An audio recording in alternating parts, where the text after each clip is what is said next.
Hi everyone, my name is Liana and I'm going to go through a little chat with you today about being a contractor and being an employee. So we'll take a little look at some of the differences there and maybe what you want to work towards. So when we first start out as teaching, you'll probably generally be a contractor. That's definitely where I would start because that's where how a lot of the studios do hire. So to be a contractor, you'll need to have your certificate in the style that you want to teach. So let's just say it's reformer. And then you'll need your first aid and your CPR. First aid needs to be updated every 3 years and CPR needs to be updated every year. You'll also need insurance. We recommend Insurance House if you've done a training through us, but there is so many other insurance providers out there. And if you've already done another style, or if you're a PT and you have a Cert 3 or something like that and you're already with an insurance provider, it's just really easy to tap on your new style of teaching if you've done a course. So you need those things to begin with, even if you are an employee. So definitely start off with all those. And then as a contractor, you'll need to have an Australian business number. So this is purely for Australian teachers. Overseas, it might be a little bit different. I haven't looked into, kind of international rules around like contractors and things like that, or what you might need to hold over there. But I know that for Australia, you need to have an Australian business number. Super easy to get. It's free. You just go online, type in Australian business number. Everything will come up for what you need to lodge. You can just do it under your name if you don't have like a business name, or if you're not looking to kind of be your own business, you can just put it as your name. That's so fine. It's kind of like a sole trader. And then when you're starting to look for work, a lot of boutique studios will hire contractors. So you'll need to have your Australian business number in order to contract to them or invoice them, and you'll need to have that Australian business number on your invoices. You'll also need to have a tax file number. I mean, I've got a tax file number when I was like 14 and started work, so that's your tax file number that you kind of like keep forever. So you'll obviously need that one, which the majority of people who have ever done any kind of work in their life will have a tax file number. So you need those things. I would get those things even if you are going to be employed by a business, because it just means that if you do look for work elsewhere, or if you do decide to, do some privates on the side or something like that, that all needs to be paid under your Australian business number. So start with those things. Then when you're looking for work, it really kind of depends on the studios that you want to work at and what they're going to offer you. So sometimes you can't go in and be like, I want to be an employee, because they may not offer that. So start as a contractor, wherever you want to teach or wherever that is going to give you a job that you've reached out to. Maybe you've done your observation participation hours through them and they want to hire you. They're going to hire you based on like what they do with their books. So if they hire or employ people as casuals, then that's probably what you're going to be like on their books. Or if they just hire contractors, that's probably what you're going to be like on their books. I definitely know it's shifting a little bit in this industry. It used to all be contractors, but I do know that a lot of studios are now changing to employees. I think it is better for both, depending on what you want to do. Because you can kind of get more of like an hourly rate rather than like a class rate, because you do come in before this, set up the studio, and you do leave later, so it's like your class rate of 45 minutes is actually like an hour and a half. So some studios are paying like an hourly rate of how long roughly you are going to be there for, so it might be like a slightly higher rate, but you're still an employee. So yeah, that's all changing a little bit, but it's mostly going to be based on what the studio is going to offer. You can talk to them if you prefer to be different. If you're like, hey, I really just want to be a contractor, can you please pay like my invoices if that's okay? They may agree to that. they may not agree to employing you. So it really just depends on what they're offering, but you can absolutely have that conversation with them. In terms of what the difference is, so as a contractor, you're going to get paid a set rate that's usually set by the studio. When you start teaching, it might be slightly lower than, you know, if you've been working there for a year, or if you're getting really good numbers in your classes, that's really where you can maybe like negotiate your class rate. If you're like a really amazing instructor, you know, you've been really loyal to them, you put your hands up for covers, you know, you always stay back, make sure the studio is spotless, you know, you just kind of like be that star instructor, you know, always put your hand up for things. There's a big chance that the studio is probably going to pay you a little bit more if you're, you know, that star instructor, you're bringing in the numbers, things like that, because they're not going to want to lose you because you're a team player. So that's how you can kind of level up your pay. But generally speaking, most studios are going to have a set rate. Some studios do not budge on those rates. So if the rate doesn't work for you, sometimes it's just like a thank you, but no thank you. Whereas some studios, you know, if you've been there for a bit, you can definitely like negotiate some prices based on like the level you're teaching and who you're bringing in and like how much the clients love you, all those things. It's just kind of like any job. You do a job well, you get a pay rise, right? As an instructor, as a contractor, you'll get that set fee. As a contractor, you have to pay your own tax and super. I know a lot of studios do help on the super front. Not every studio does, so I would red flag that one and just note it down, or make sure you ask them, is this rate inclusive of super or plus super, or like do you not pay, do you not pay super? So just ask them. I know that some studios I worked at, I got my class rate and they actually paid extra super. Not all places do that though. So if you are just going to be a sole contractor, sole trader, watch who's paying super, who's not paying super, because you're going to have to do your own contributions. And based on pay, it's a roughly like 10% of pay goes to super. So you want to be making sure that you're putting that much in of your pay, because that's going to be your retirement fund, right? So to get that little bit of extra money now, like, might be good, but just watch about your future. With your tax is about 30%. So as a contractor, they don't pay your tax, or your studio that you're working for doesn't pay your tax.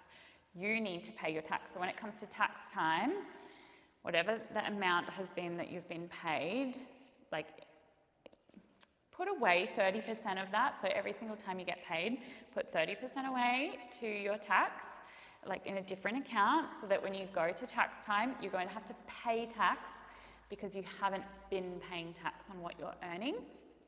So you will have to pay tax at tax time. If you've usually had like a full-time job, generally tax time, you like get a bit of money back. It's going to be the other way around. You're going to have to pay money because you haven't yet paid them anything. But based on what you're going to pay them, as a business owner, sole trader, if you have an ABN, if you're a contractor, you can claim more things. Like, you can claim so much if it's for your business. So any future courses that you do, you can claim to tax because it's progressing your learning or growing as an instructor.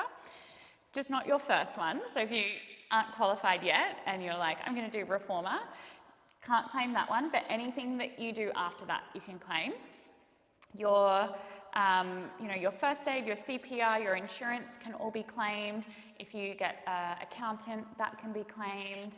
I know that activewear is like a touchy subject. It's a bit of a grey area. Not unless you have a logo, depending on what accountant you go to. But generally speaking, not activewear unless there's a logo on it. Same as like your laundry and things like that. And then I think shoes is a grey area too. So I think some places do it, some places don't.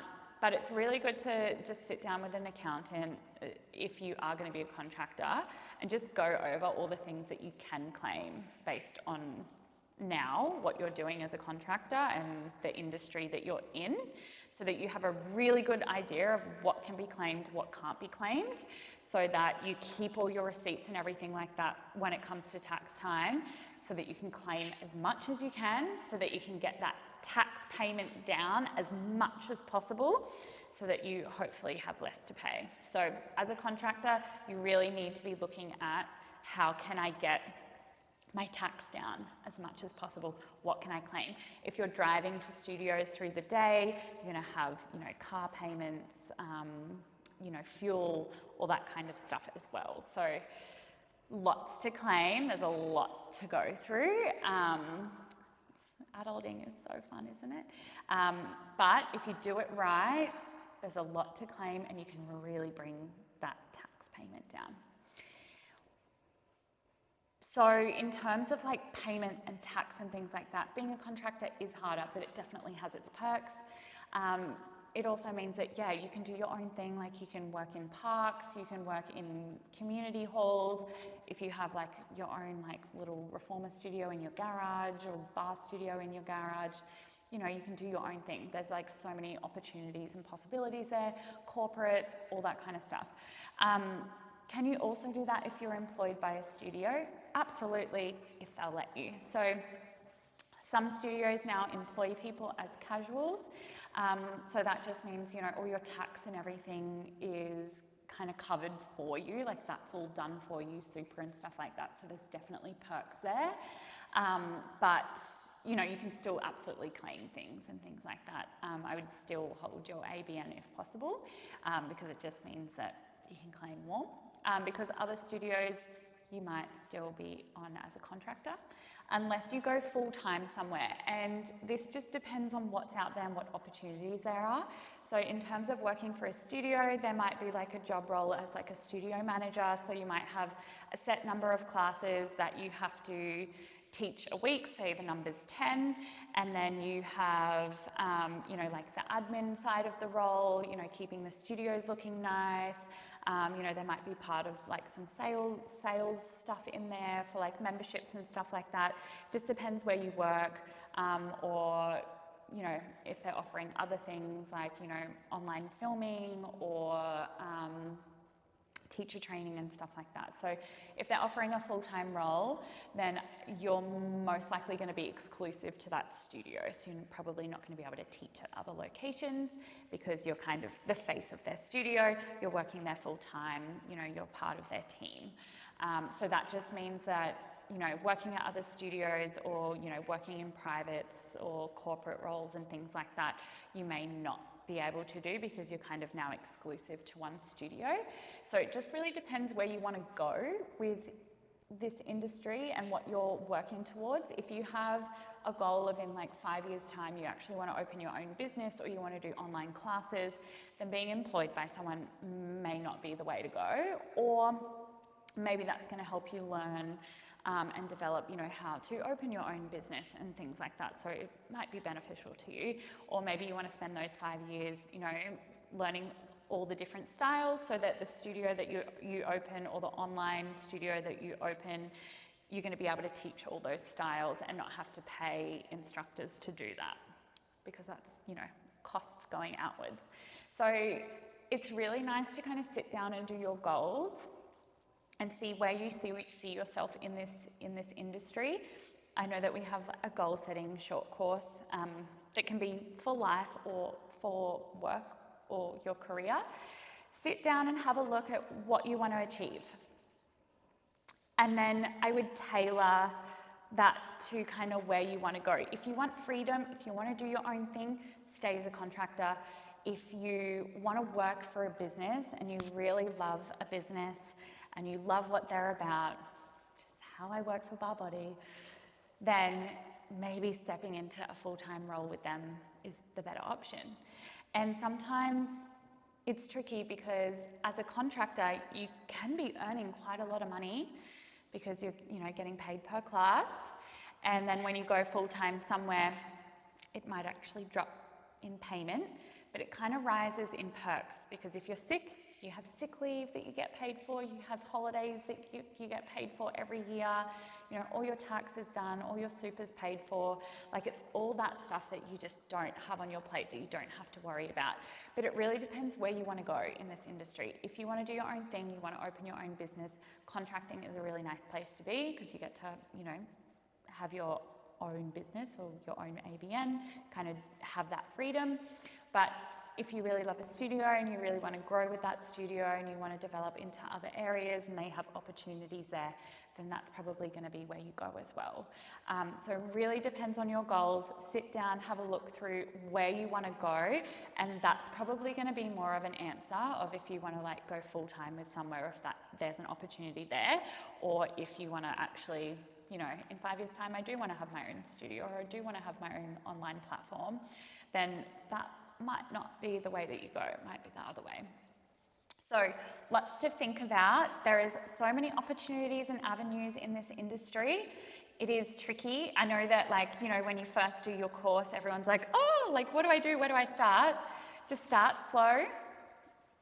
I would probably get all the things for a contractor, because that's going to be, there's probably, if you're going to work at multiple studios, that might be how they hire. So it's nice to just like have that as an option so that you're ready to go. But if some places employ you, then that's also fine. But then just sit down and think about what you truly want, what aligns with your goals, what studios align with your goals. You'll probably say yes to everything in the beginning to build up your timetable and get payment, get a salary, or get a, you know, get a wage happening. And then once, you know, you've got a really good timetable together, you're earning enough money, that's probably going to be where you look at everything and you're like, okay, this studio doesn't really have the same values as me, maybe I need to drop that. Or I'm working till 9 p.m. on this night, and then I have to get up at 4 a.m. the next day, I need to move that night, I need to not do that. So that's where you're going to start to balance things out and start to make it really work for you and what you want to achieve as well. So that's that. Contractor versus employment. Think about your goals, think about where you want to go, and it should all fall into place. But there is lots of options, and I hope, well, I know you'll all kind of find the way that works for you. Thanks, guys. That's all from me, and I'll see you all very soon.